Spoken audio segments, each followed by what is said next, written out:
You can't stop this guy. To say that Harrison Ford has had a prolific career would be an understatement. The man has been in countless classics over the years, placing himself at the tippity top of the A-list. Thus far, Ford has brought us some of the most iconic characters in cinema. I'm talking about Han Solo, Indiana Jones, Rick Deckard, Rooster from The Secret Life of Pets. This man had baked his way into the minds of multiple generations. By the time the 2020s were on the horizon, it looked like Mr. Ford was winding down. He was finally ending his 30-year run of 1 to 2 projects every couple years. Yeah, this dude was insane. The work Ford started going for seemed like a couple smart financial moves before retirement. Some repeat IPs, a voice role. It looked like Ford was listening to the money and no longer caring about his art. Then came 1923. Wait, no, sorry, that's confusing. The Show is what I'm talking about, The Show 1923.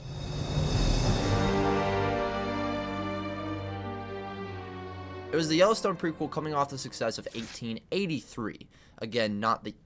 you get it. I don't think anyone expected to see the name they did when the role of Jacob Dutton was announced. Harrison Ford himself. What? Dude starts to sniff 80 and decides now's the time to be a TV show lead? I can't imagine how that casting director felt when Ford said yes. God damn it. Tommy Lee Jones is still worried about being typecasted. Jeff Bridges is prepping for the next Tron in 10 years. And Sam Elliott was already in the other Yellowstone prequel. I'm running out of options here, Joe. Cowboys versus aliens. Huh? Cowboys versus aliens, you idiot! Yes, yes, yes, yes! We are saved! We're saved! Oh my goodness. Hello, Mr. Ford? I know you're almost 80 and have never done a TV show, but boy, do I have a pitch for you. Yes, yes, let's go! Woohoo! That's what I'm fucking talking about. I need a raise. Really, Ford met with Tyler Sheridan even before the script was written. He was intrigued to be able to play a character in a TV show because it gives more space for development. And getting to reunite with his Mosquito Coast co-star was a good benefit too. Ford officially signed on for 2 seasons of 1923 and gave us some gold late in his career. Ford plays a ranch owner in this show who is the perfect Western father figure. Loving, traditional, and cutthroat. He makes the best and hardest decisions for the family consistently. He's not just sitting around politicking through this show, though. That's for later. We got some real action in this, with Harrison riding horseback, shooting guns, sitting down by the fire. Yeah, that was some top-tier acting. And it had to be acting, because apparently the dude was riding horses with ease. The demands are not really, perhaps as daunting as they look. This casting for Jacob was flawless in my opinion, though the show is full of flaws. Dutton's arc has him coming to terms with the world around him, a common old man storyline to be honest. The distinction here is 2 very different sides to him, at least in season 1. We get that kind, aging old man side. I was just wondering who this old man is staring at me in the mirror. But also the badass cowboy side. There's also a huge part of the show where Dutton is incapacitated. For me, this is when Ford was at his best. Fighting to stay alive, muttering some of the most powerful lines in the show. It's only lives we can't afford to lose. Even more so whenever he's across from Helen Mirren, you can tell he's giving it his all. This couple made me cry so many times because they just felt so real in a world that often feels manufactured. No offense, Tyler Sheridan, but you keep cutting the lion fights. How am I supposed to take this seriously?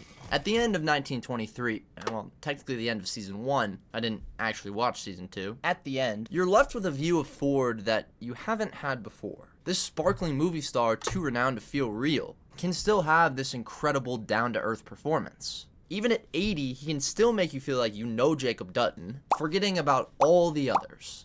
I would love to say he kept up with those types of roles.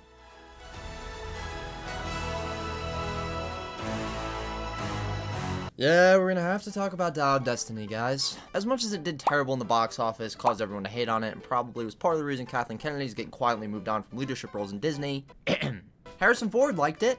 I'll do my best impression of his quote. Dial of Destiny not doing well at the box office. Happens. Go ahead. Oh, you know, I was really the one who felt like there was another story to tell. When Indy had suffered the consequences of a life that he had to live, I wanted one more chance to pick him up and shake the dust off his ass. You know, bereft some of his vigor. To see what happened. And I'm still happy we made that movie. Well, Disney is not.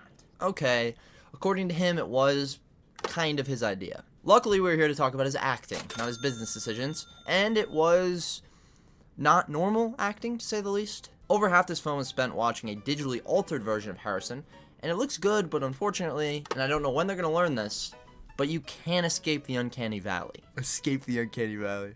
That sounds like a good name for a video game. It's just you getting chased in a field by Kathleen Kennedy.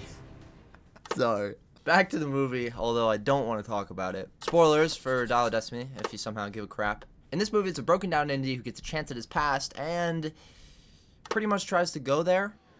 A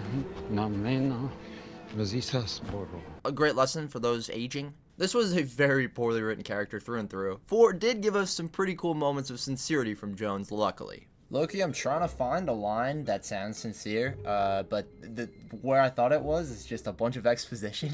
So I don't have an example here, sorry. Overall, though, Dial of Destiny was very sad to see following up 1923. Ooh, call me Dr. Seuss. Luckily, his next project was a hit to follow this shit. Shrinking will end up going down as an all-time Harrison Ford performance. Unfortunately, I barely watched the show. I'm currently on season 1, episode 6, though. And based on the episodes and clips I've seen, I cannot help but rave about Dr. Paul Rhodes. This is another old man coming to terms with his age. Hey, I never said these roles weren't going to have similarities. I mean, Harrison is an old man coming to terms with his age, probably. What was it like playing this gentleman who's a bit of an angry man who's at the end of his career? What shrinking does to this old man is take the time to stretch out his arc. Paul is a sarcastic man who's kind, but also set in his ways. His journey is about learning to let people in. And I can see that even in episode 6. The other thing I saw, which is kind of a shame, but also is the only reason I watched the show, is Paul's Thanksgiving dinner speech. This next clip is a major spoiler warning for Shrinking, so skip to my face if you don't want to see it. I look around this room, and I'm a lucky guy. The road's gonna get tougher and tougher, but I do know that I'll get through it because of everyone in this room. That's what I'm thankful for. Even completely out of context and cut to still ensure monetization, that speech is utterly moving. You can feel the humanity in Ford's voice, transcending acting, moving into a state of raw emotion that can only be honesty. Phew. I'm tearing up just thinking about it. This performance in Shrinking, although similar in a lot of ways to something like 1923, is a different level of care for a role that I think can only be achieved through experience. The integrity Ford brings comes hand in hand with his age. Perhaps it's the fact that we've seen him in so much for so long, but we feel like we know this old man. We feel like we've been there for the trials and tribulations. This is a gift that Harrison is giving us by acting late in life, getting to feel this level of connection.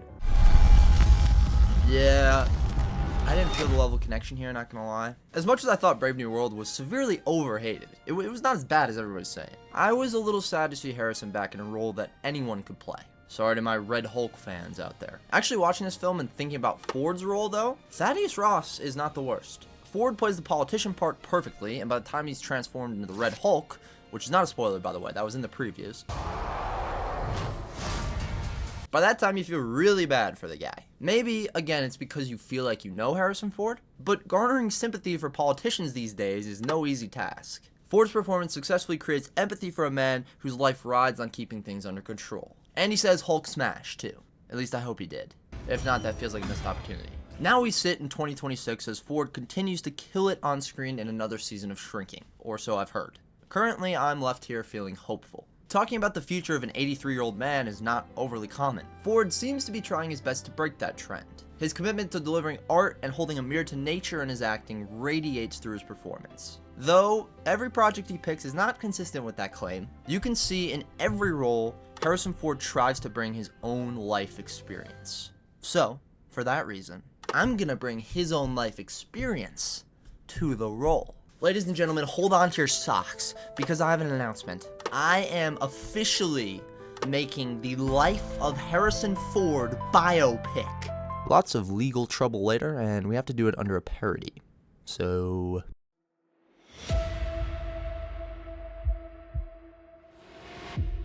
It wasn't an easy endeavor.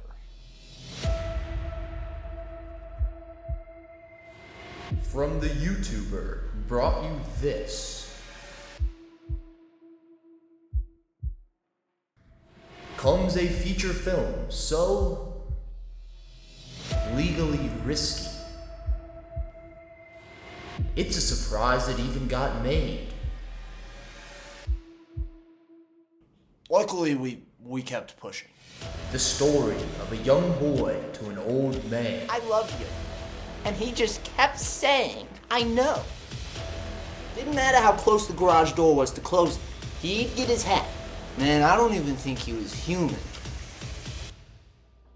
I'm not saying I won't stop, but you best believe it's not over. The life of Ferrison Horde.